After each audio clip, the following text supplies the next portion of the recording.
So Donald Trump won the election, and the whole world is in disbelief. This is something we thought would never happen.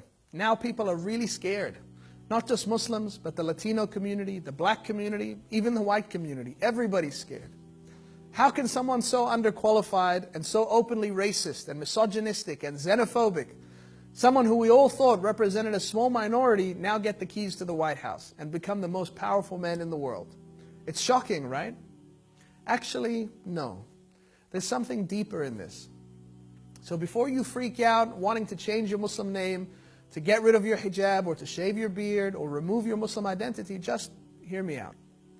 You see, as Muslims, we believe that everything happens through the will of God. And the same way that Allah gives power, He can also take it away. So it shouldn't really matter to us who wins this election. Allah is always in control. It's also important to know that in whatever Allah allows to happen, there is a wisdom. There isn't a coincidence. So this happened for a reason. And I don't know about you, but I feel like there was a major warning sign in this for us to make a change in our lives. To stop being complacent and to start being forces of good in the world. I came across a quote online that summed it up perfectly. For all of us that haven't done anything in the last 15 years since 9/11, but became slaves of our careers and our lifestyles, letting a very few do all the good work, this should be a wake-up call. Get involved in any capacity. Fill your weekends with non-profit work, not parties. Fill your afternoons with volunteering, not fancy lunches. And spend your money on causes, not things. Support those around you who actually do the work, because our lives are passing us by.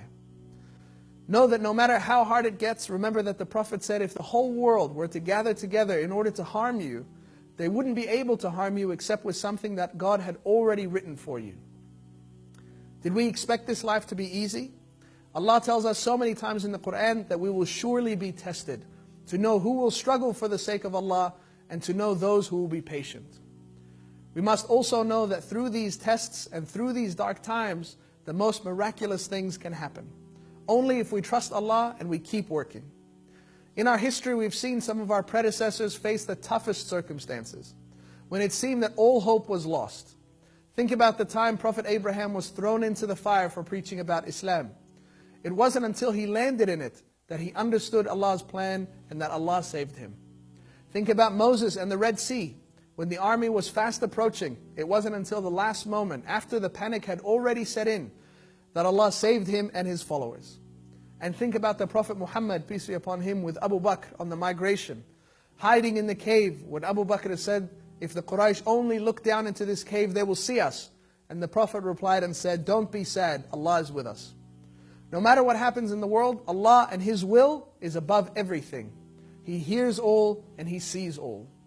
And lastly, if you do feel overwhelmed, if you're tempted to run and hide, or change your name, or take off your hijab, never forget that Allah also says in Surah At-Talaq, and whoever depends on Allah, Allah will be enough for him. It's time to get real about our responsibility to work for a better world, as Muslims and examples for humanity. And to our non-Muslim brothers and sisters, we don't see this as a Muslim struggle. This is a human struggle. We all have to work for a better world together. Peace. Everything I have